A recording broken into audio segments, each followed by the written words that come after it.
were going to have free time this hour of the day. Really? Oh, I suppose you must have met Mr. Linney. He took the time to greet me earlier when he passed this way. In any case, you came at a good time. I was just considering reaching out to you to set up a meeting, so I may explain some things that I haven't had the time to before. Aw, Paimon's glad that you remembered. Thank you for keeping us on your mind, what with you being busy and all. Alright, let's have it then. How was Fontaine actually saved?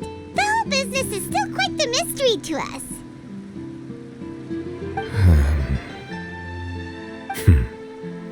It is strange how words can often leave a bitter taste in the mouth when it finally comes time to say them out loud.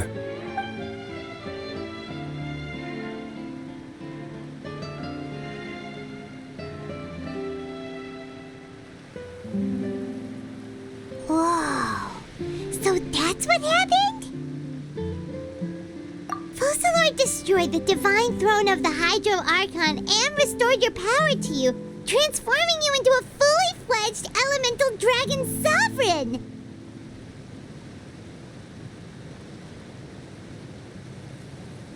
But Paimon still doesn't quite get what you did to save the Fontainians from dissolving. For me, the authority of the ancient dragons refers to absolute control over the hydro element.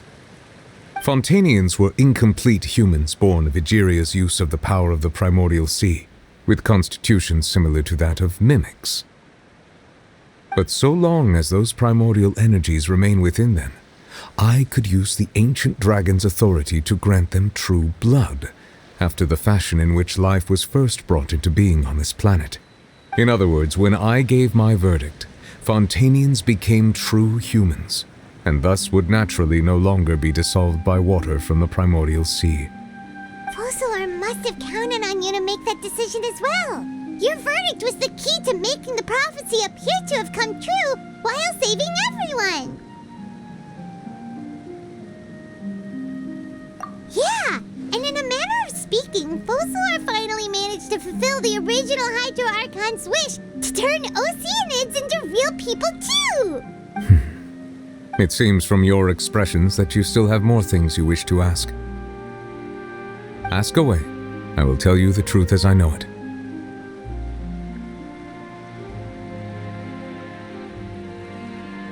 I have investigated his case along many avenues, and I have learned that he once fell into an unknown chasm when he was young. There, by chance, he awakened the all-devouring narwhal. But whether it be by sentiment or reason, that should not have been enough to consider him the root cause of the disaster. At most, he would have had tangential liability. As for the judgment passed by the oratrice during the trial, whether it was due to that liability by association or Focalor deliberately using him to buy time for us on the assumption that he would be able to hold the creature off, I cannot say. Guess Focalor had Fontainians in mind the whole time. In the end, it was thanks to her that they finally became real humans. Hang on a second. Paimon suddenly got another question. Back when Fontainians hadn't yet become real humans, were the children they had also transformed Oceanids? Life has always flowed like water.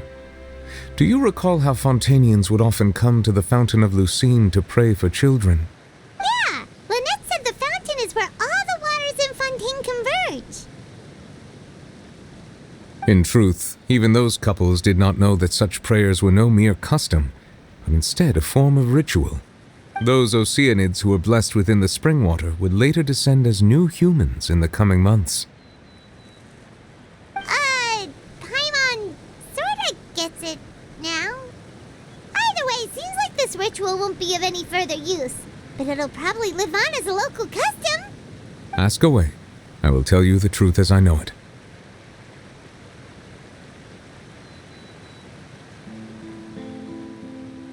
Yeah, about that. Risley said Farina has already left. What's that all about? Ah, Lady Farina. The people are only aware that her death sentence has not been carried out.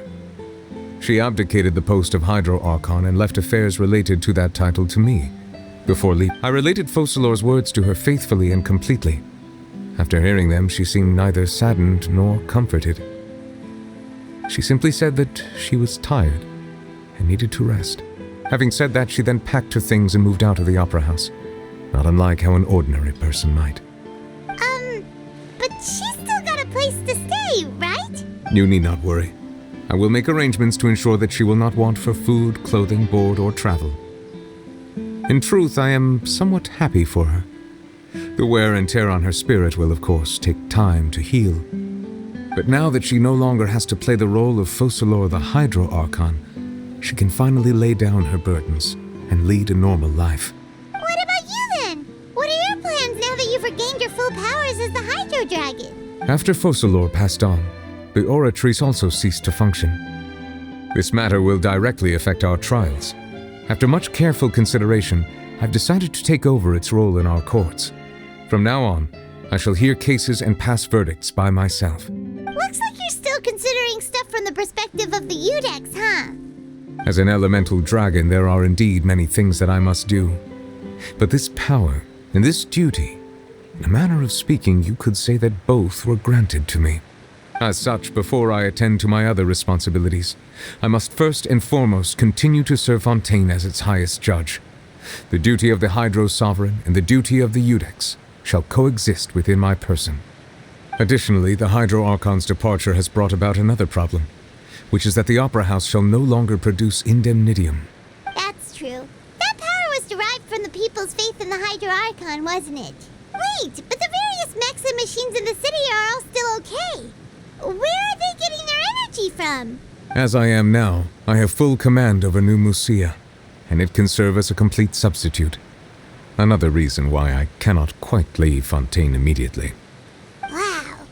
This ancient dragon's authority stuff is really quite useful, huh? Ask away.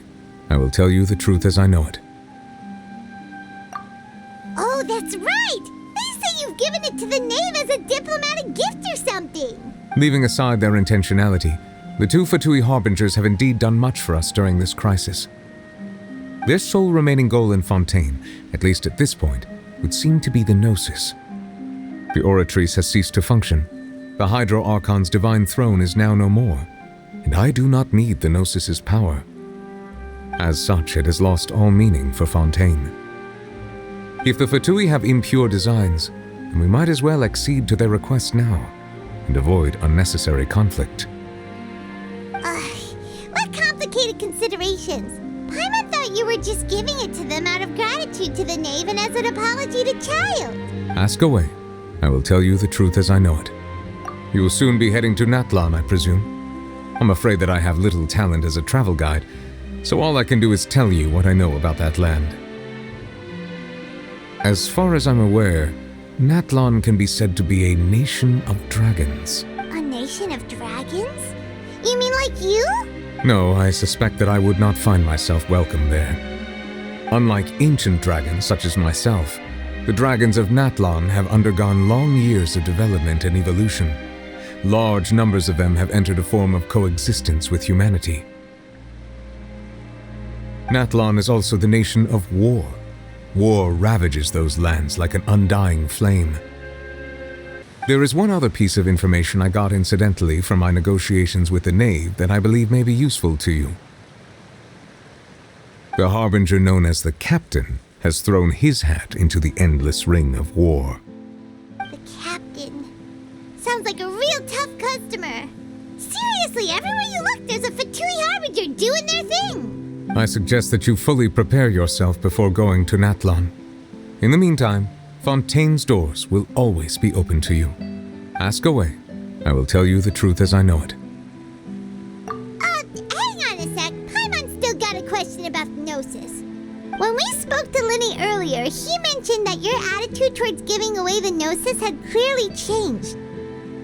We guessed that there might be some reason for it that only you were aware of. No wonder the House of the Hearth is the Fatui's intelligence division. They are certainly sharp. So regarding this specific issue, I was just getting ready to share something with you. What is it? In truth, I exchanged some further words with that lady named Skirk after sending you two back to the surface. It went something like this.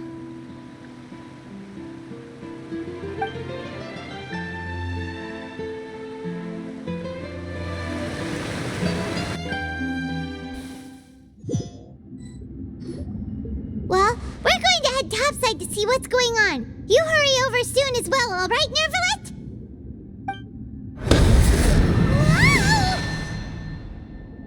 What next? The all-devouring narwhal isn't here, so I'm no longer getting any interference. I can finally catch the scent of your power, what it's made of.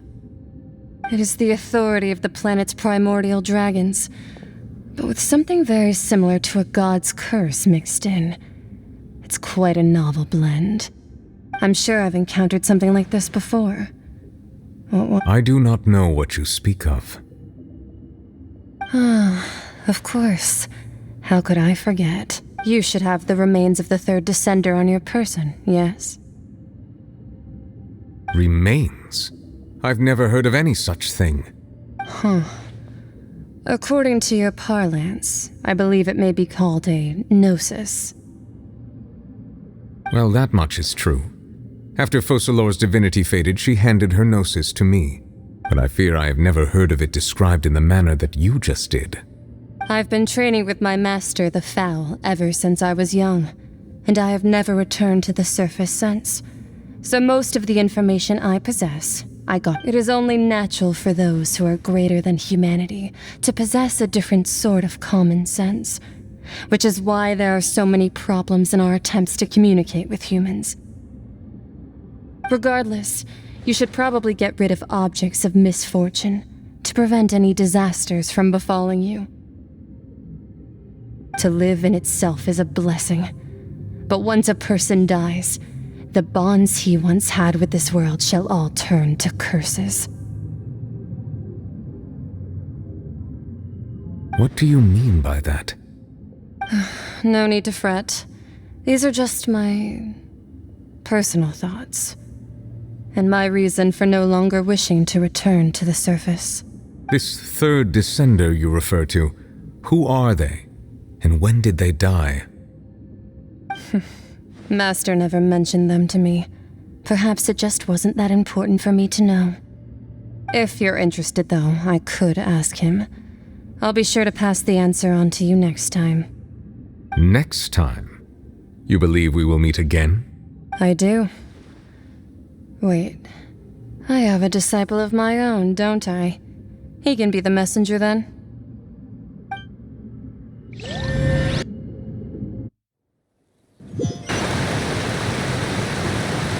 That's what she told me. Whether it would prove useful or not, I wanted to pass that information on to you.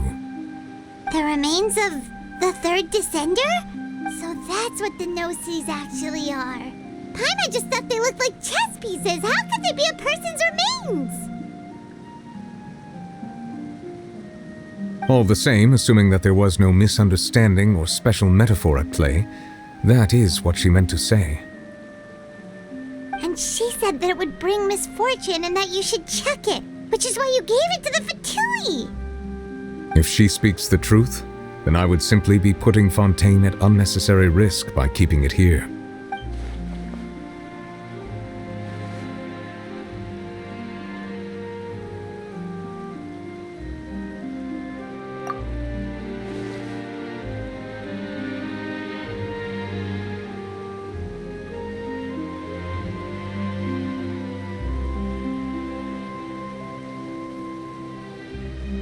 I had guessed that you might already be familiar with this concept, but I did not expect you to be one of them. That means that the Gnosis, which are exceedingly element-compatible and can even enhance elemental abilities, do indeed come from the third descender. I wonder, does your body also possess similar properties? Like being able to use elemental powers without a vision. That does sort of count as special compatibility, right? No, let's not think about this stuff right now. It just feels creepy. Comparing the Traveler to the dead third descender and all. That's what you say, but this topic still feels like bad luck. Once Child recovers, let's get some more answers out of him. Or go look for his master and get the answers that way. I too believe it unwise to make too many blind guesses when information is lacking. The same is true of being at court. the case, it seems like the crisis here in Fontaine's over for now. Yes. All of Focalor's efforts were for this moment as well. But she sacrificed herself in the end as a god, and she suffered through all those years as a human. Was that really what she wanted? I suppose that would be the mystery of a god's will. I suspect not. But once in a while I too would guess that if wishes were like the clouds in the sky, they will one day return to the earth as raindrops. Life flows like water, and rain is the final answer. The water levels may sometimes tilt one way or another, but the rain falls fairly upon all. And what ultimately is the difference between the rains that fall upon all of us?